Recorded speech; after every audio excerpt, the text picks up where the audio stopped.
de volta com o Jornal Rio Doce com a presença de Jerônimo Gadelha, que é profissional de trânsito. Jerônimo, no primeiro bloco a gente falou sobre a distração, do uso do celular no volante. Além do uso do celular, existem outras distrações que os motoristas devem evitar?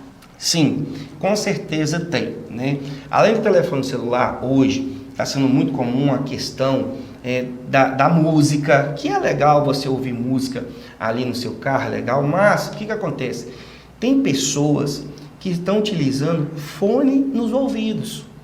Fone nos ouvidos, você tem aí motociclistas utilizando fone nos ouvidos. E qual que é o grande problema disso? Pareça ali que não tem nenhum tipo de malefício, mas tem.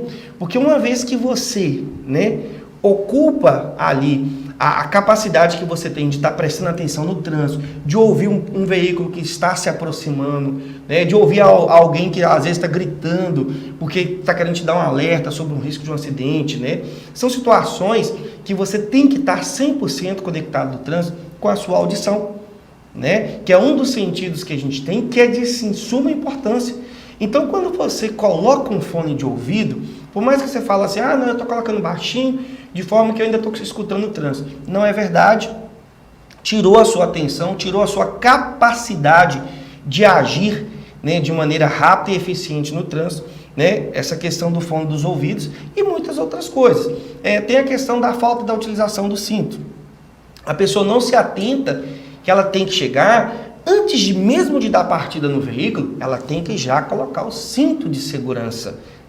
É uma multa a falta do cinto, assim como também é multa a questão dos fones nos ouvidos, mas toda vez que a gente fala em multa, a gente tem que pensar que esse não é o pior. O pior é o acidente, o pior é uma lesão corporal ou até mesmo um óbito.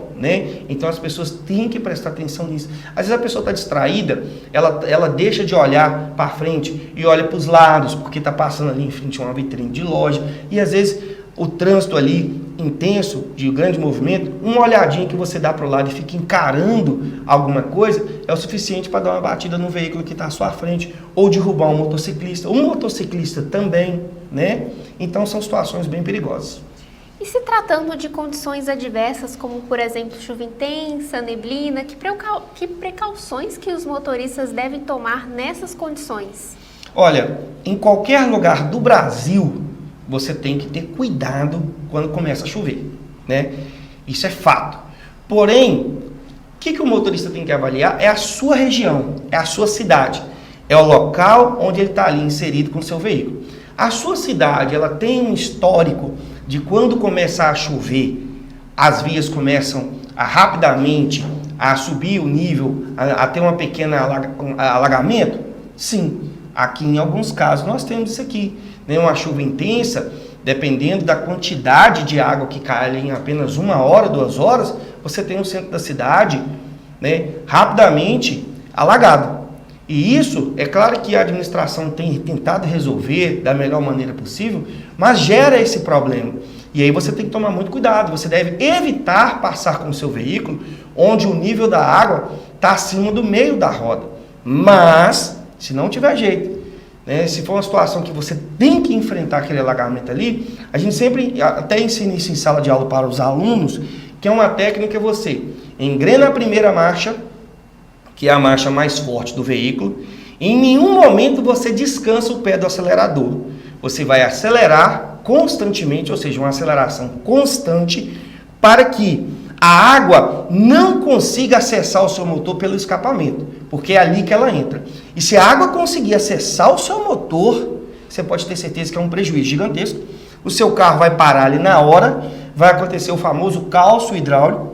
O prejuízo é muito grande. Um motor hoje de um carro convencional, um carro barato, um carro popular, é a partir de 7 a 8 mil reais. Então você utilizando essa técnica de manter a aceleração constante ali, para que a própria compressão que o motor faz impeça a água de entrar pelo escapamento, isso é uma técnica. Outros cuidados?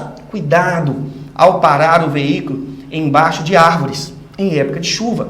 É muito comum queda de galhos, que pode danificar o seu veículo ou até mesmo machucar os ocupantes.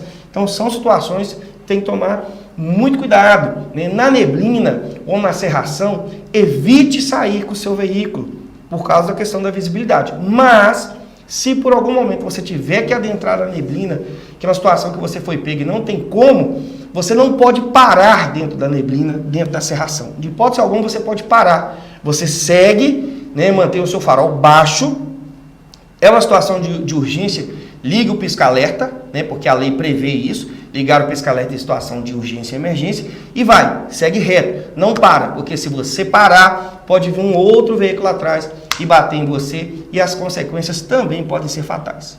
E para encerrar, que mensagem que você gostaria de deixar para os condutores que estão nos assistindo para tomar medidas mais seguras no trânsito? Olha, Luana, é aquela frase que eu, como professor, e os colegas de profissão ensinamos em sala de aula, né? Prevenir é melhor do que remediar, não é isso?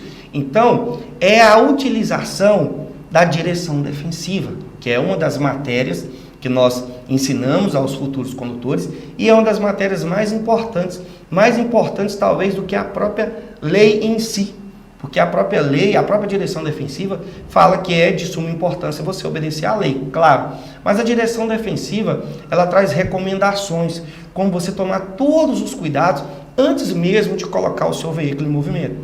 Como sempre estar verificando o bom condicionamento dos equipamentos de uso obrigatório, até mesmo verificar se você tem combustível suficiente para chegar ao local de destino, até porque muitos não sabem que deixar o veículo ser imobilizado na via por falta de combustível também é infração de trânsito. Poucas pessoas sabem disso, né? E tomar todos os cuidados, e eu falo aquela questão que a gente falou no início da entrevista, a educação que vem lá de baixo, que vem lá da base, que vem das crianças. Você motorista, você pai, ensine seus filhos, né? Pratique com eles as regras de segurança, dê exemplo, utilize o cinto de segurança, obedeça às regras, não só pela questão das infrações, pela questão de não pagar multa, mas pela segurança, pela qualidade de vida, né? E eu falo outra coisa, motorista, procure sempre se reciclar. E quando eu digo reciclar, não é ir lá e fazer uma reciclagem porque você é obrigado, porque sua carteira ficou suspensa. É você evitar isso como? Sempre procurando entender as novas regras, porque o Código de Trânsito Brasileiro, ele tem sofrido algumas alterações, algumas mudanças nos últimos anos, e você, motorista, tem que estar atualizado. Então busque informação, procure uma autoescola. Procure os profissionais, não é vergonha nenhuma você ir lá e procurar. Hoje a internet está aí, o Google está aí, né?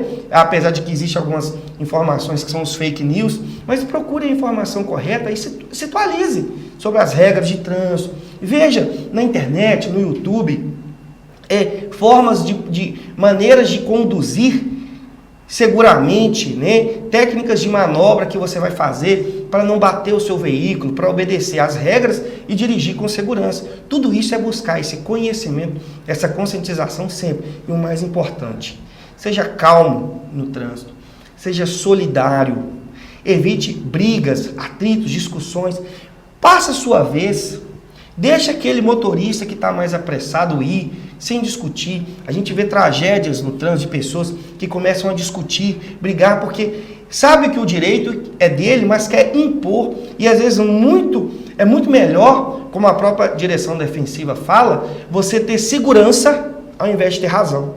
Então passe a sua vez, seja cortês, utilize a direção defensiva.